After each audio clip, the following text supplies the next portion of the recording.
Assalamualaikum students, welcome to the Lahore Garrison Junior and Upper School and welcome to general science class बेटा 10th general science में chapter number 7 हमने शुरू किया हुआ है energy और उसके जो लास्ट टॉपिक्स हैं अब हम उनकी तरफ मूव कर रहे हैं।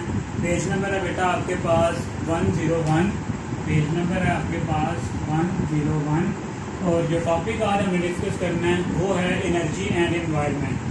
बेटा आज के लेक्चर में हम देखेंगे कि ये जो एनर्जी है इसका इन्वायरमेंट पे बेटा क्या इफेक्ट हो रहा है। ठीक है, पहले इसमें हम जो है इन्वायरमेंट की डेफिनेशन भी देखेंगे, उसके बाद एटमॉस्फेयर की डेफिनेशन देखेंगे, फिर उसके बाद हम जो है बेसिकली थर्मल पोल्यूशन पे फोकस करेंगे कि जो थर्मल पोल्यूशन है वो इन्वायरमेंट पे किस तरह से असरअंदाज हो रही है। क्लियर है?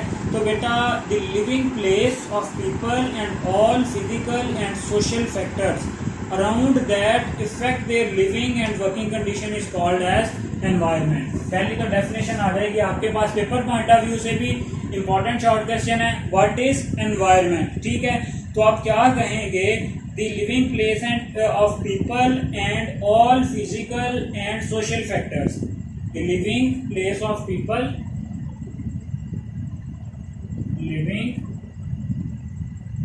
प्लेस ऑफ पीपल्स, इसके साथ साथ और क्या? And all physical and social factors, and all physical and social factors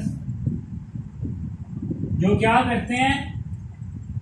that affect their living and working conditions, that affect their living and working। ठीक है, जो उसकी लिविंग और वर्किंग कंडीशन को इफेक्ट करते हैं वो क्या कहलाते हैं आपके पास? Is called the environment, is called the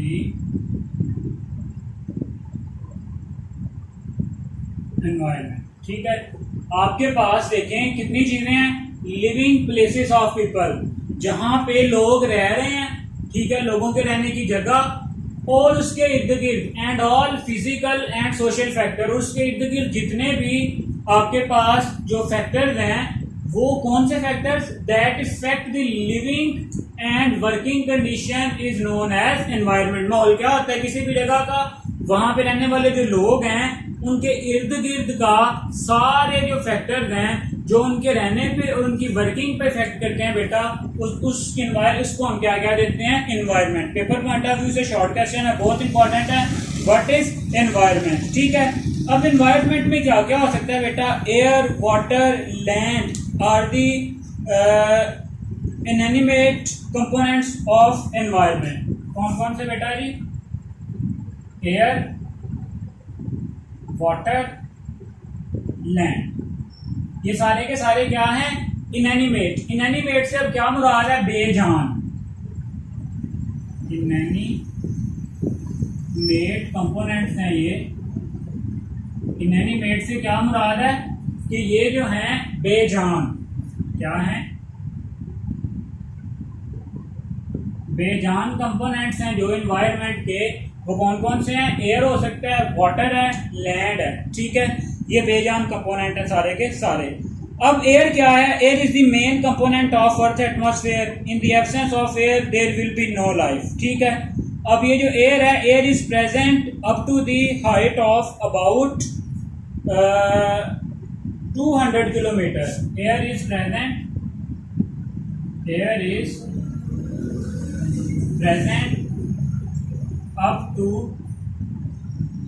height of 200 kilometers। ठीक है, from the surface of earth, from the surface of earth। ठीक है, अब ये जो सरफेस है it is called as atmosphere, it is called as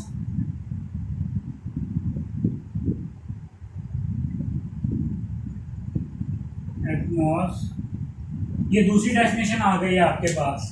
पहली आ गई थी इन्वायरमेंट की, व्हाट इज इन्वायरमेंट, अब दूसरी है आपके पास व्हाट इज एटमॉस्फेयर।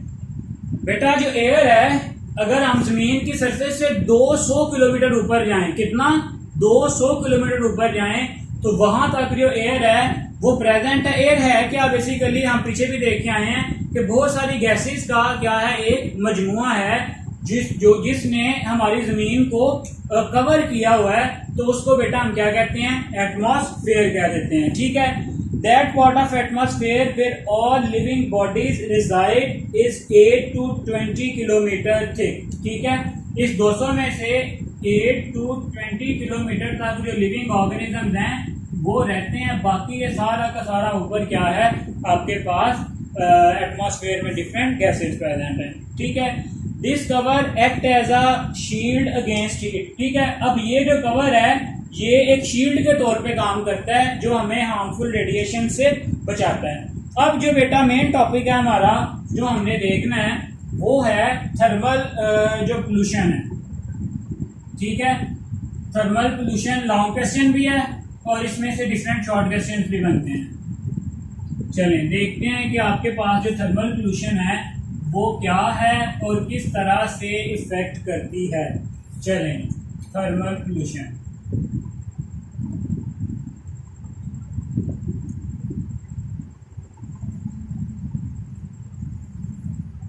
अब थर्मल पोल्यूशन क्या है आपके पास, the pollution caused in environment by heat, smoke and harmful gases. ठीक है, pollution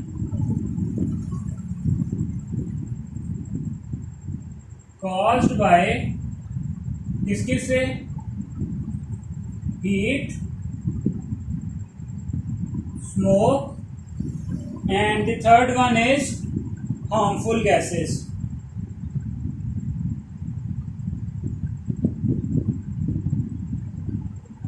harmful gases, what is thermal pollution, short question आ सकता है, आप क्या बताएंगे।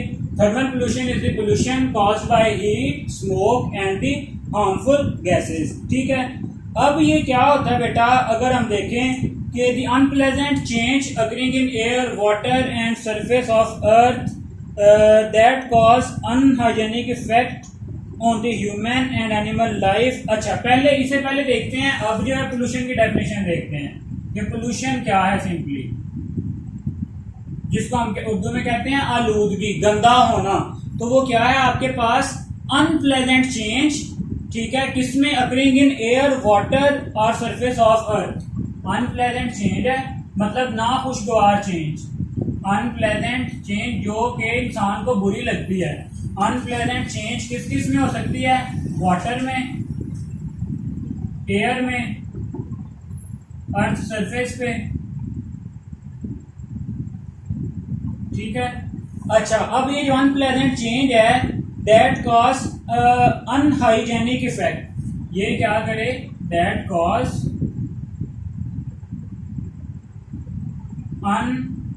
अनहाइजेनिक। अनहाइजेनिक का मतलब है नाखुशगवार, बुरा इफेक्ट, कोई ना कोई बुरा इफेक्ट डाले किस पे, लिविंग ऑर्गेनिजम्स पे, जिनमें प्लांट्स भी हैं, एनिमल्स भी हैं। ठीक है, तो ऐसी जो आपके पास कोई चेंज है, इस बेसिकली चेंज को हम क्या कहेंगे, पोल्यूशन। तो सिंपली पोल्यूशन आपके पास क्या है, इट इज अनप्लेजेंट चेंज, कोई नाखुशगवार जो है वो चेंज है, किसमें, वाटर में हो सकती है, एयर में हो सकती है और सरफेस पे हो सकती है, जो क्या करती है आपके पास कोई ना कोई बुरा इफेक्ट डालती है, that cause unhygienic effect on plants and animals. ठीक है, ये आ गई आपके पास पोल्यूशन की डेफिनेशन और ये आ गई थर्मल पोल्यूशन की डेफिनेशन। अब थर्मल पोल्यूशन को अगर हम डिटेल में देखें तो क्या होता है कि the heat is very essential for plant. जो हीट है आपके पास वो प्लांट्स के लिए बहुत जरूरी है, ये एनिमल्स के लिए भी बेटा वो बहुत इंपॉर्टेंट है, लेकिन उसकी जब एक लिमिट से ज्यादा हीट हो जाएगी इन्वायरमेंट में तो उसका क्या होगा बेटा, नुकसान होगा। किस तरह से नुकसान होगा वो देखते हैं हम। Although heat is very essential for plant, animal and human life, but if the proportion of heat in environment exceeds a certain limit it could be harmful। important point है क्या, if the concentration of heat increased too much, मतलब अगर बहुत ज़्यादा increase हो जाए तो ये क्या हो जाती है आपके पास, हार्मफुल हो जाती है फॉर द लिविंग ऑर्गेनिजम्स। ठीक है, the excessive use of energy has increase the thermal pollution in our environment. There are many factors that cause the thermal pollution. अब जैसे क्या है कि हम एनर्जी को बहुत ज़्यादा यूज़ करते हैं, एक्सेसिव यूज़, जैसे कि हम फॉसल फ्यूल्स को बर्न करते हैं या जो है हम गाड़ियों से धुआं, मतलब हर तरह से excessive use of energy lead to the thermal pollution. गाड़ियों से धुआं निकल रहा है, हीट निकल रही है, हार्मफुल गैसेज निकल रही हैं, मशीनों से, हर तरह से जो है हम थर्मल पोल्यूशन को क्या कर रहे हैं, कॉज कर रहे हैं। ठीक है जी, अब देखते हैं कि जो थर्मल पोल्यूशन है इसमें जो डिफरेंट गैसेज हैं वो कौन कौन से इन्वॉल्व हो सकती हैं। Carbon dioxide, carbon monoxide, carbon sulphur dioxide, lead compounds and other harmful gases in addition to tremendous amount of heat are added in the atmosphere by the burning of fossil fuels। चलें, ये आ गया बेटा mechanism, how thermal pollution is caused, how thermal pollution is caused। Thermal pollution किस तरह से हो रही है बेटा, हमारे पास जो है burning the fossil fuels, by simply इसका आंसर क्या होगा, by burning the fossil fuels. क्या करते हैं हम, फॉसिल फ्यूल्स को बर्न करते हैं।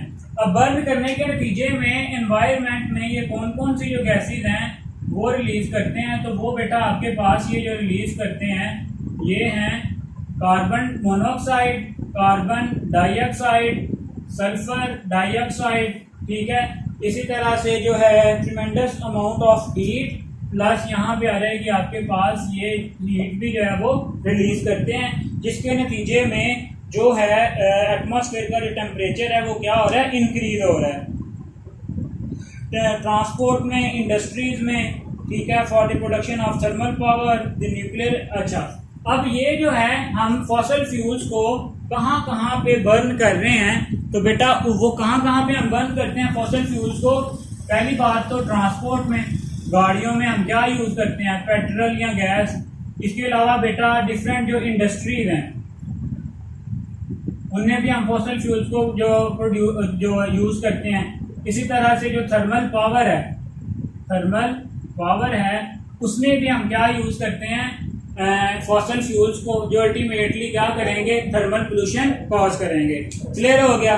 चलें जी, इसके साथ बेटा nuclear energy use for producing electricity is also cause of addition in thermal energy, thermal pollution. ठीक है, जो न्यूक्लियर